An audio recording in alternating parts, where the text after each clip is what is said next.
Hello friends! A heartfelt welcome to our channel. Today we continue our journey into the dark world of Berserk, written by the legendary Kentaro Miura. Now let's begin this chapter. Guts lifts the bandaged man by his neck and demands to know how he came to possess the Beherit. The man claims to have stolen it from the Count. Guts drops him, and the bandaged man elaborates. His name is Vargas. 7 years prior, when the Count was still human, Vargas worked as the castle physician.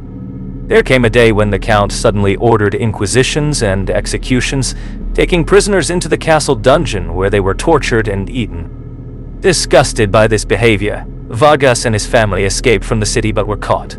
As punishment, Vargas had half his face and his legs removed and was forced to watch as his family was eaten. Before Vargas himself was eaten, he managed to fake his own death and escape the dungeon, taking the Beherit with him. Vargas does not know the Beherit's true purpose. Guts explains that it is used to open a portal between the world that humans live in and another dimension in which the God Hand, a 5-member group of demons, reside. Both Puck and Vargas are shocked by this revelation. Inside the castle, Zondark's injuries are being tended to, but he cannot remain calm due to a mad desire to kill the Black Swordsman. The Count appears and orders everybody but Zondark to exit the room. The Count catches him around the neck as the mad soldier bashes his own head against a stone pillar. He begs the Count to be allowed to kill Guts. The Count accepts his wish, and he forces Zondark to look directly at him. The Count opens his mouth, from which a large slug-like creature appears and crawls down Zondark's throat. Outside the castle, Dahl is informed by a soldier that an informant knows the Black Swordsman's location. The Count exits the castle and declares that the now blank-faced Zondark will be in charge of killing him. Zondark begins to laugh at the prospect of killing Guts. Back in Vargas's lab, Puck inspects the Beherit while Guts watches. The elf is shocked to learn that the Beherit is alive. One of its eyes opens and looks at him briefly.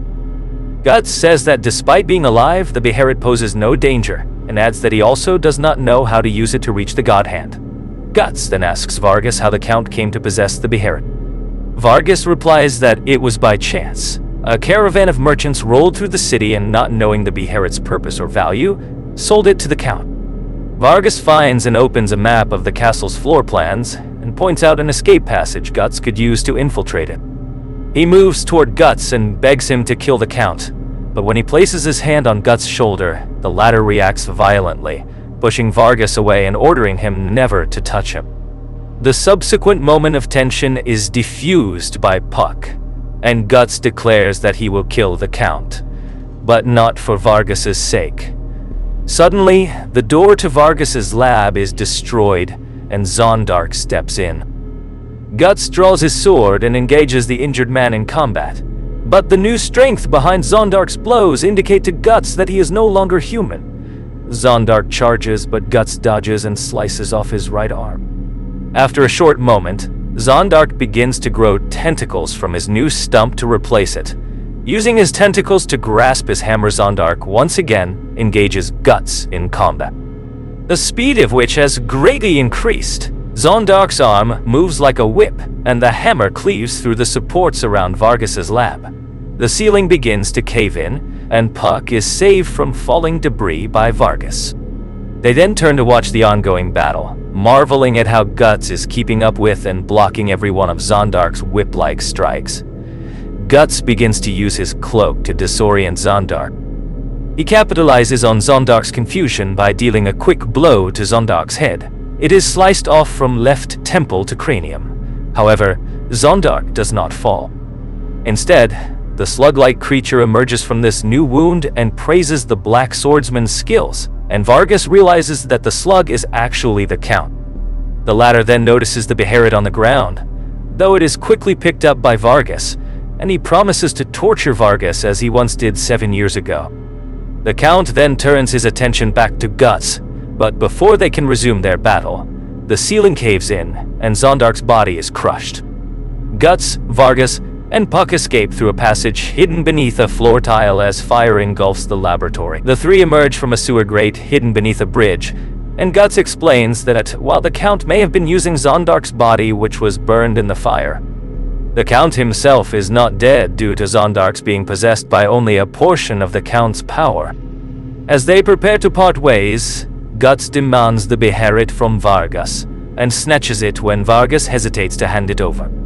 He then leaves with Puck, leaving Vargas alone under the bridge, but not without a final farewell from the elf. Now alone, Vargas is accosted by a tentacle that emerges from the sewer. Later, Puck berates Guts for having stolen then Beherit.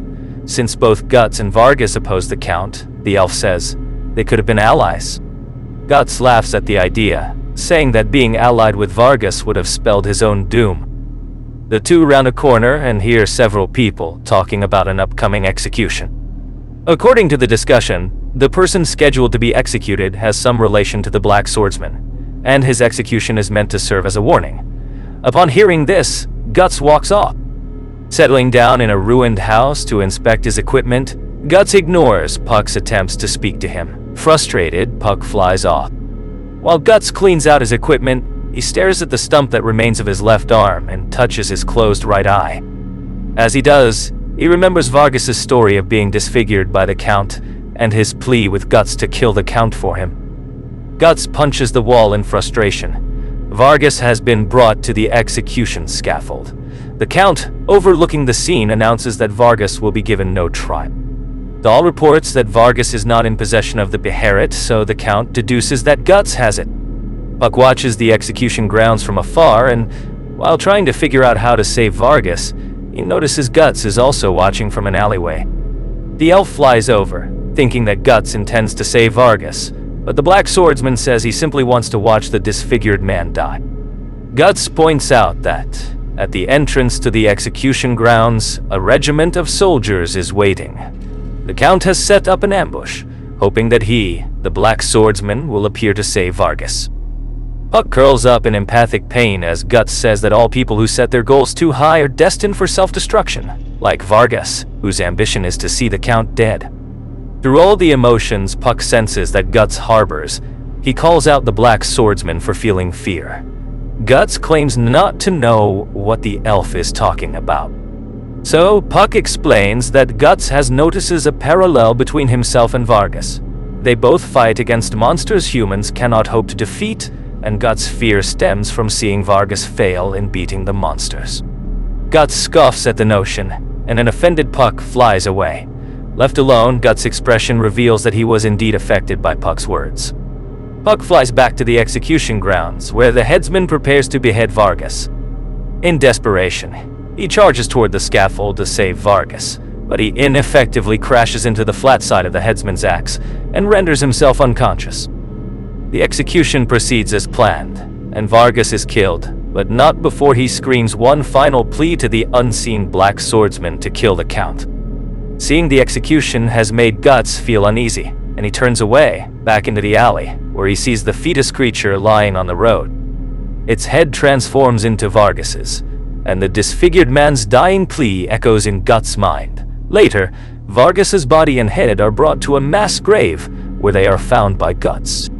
Looking into the remaining eye of Vargas's severed head, Guts vows not to lose to the monsters like Vargas did. Suddenly, pain in Guts' brand of sacrifice alerts him to the spirits of the other dead people around him rising from the ground to attack. They all cry out for the Count's death, and one of them attempts to possess Guts so that it may kill the Count itself using Guts' body. Through force of will, Guts expels the spirit from his body and drives the other spirits away. Guts turns around and walks back toward the Count's castle, declaring that he will fight the Count as a living person rather than as a puppet for some dead person's desire to see the Count dead. And with this, the chapter comes to an end. To know what happens in the next chapter, make sure to subscribe to this channel. See you in the next chapter.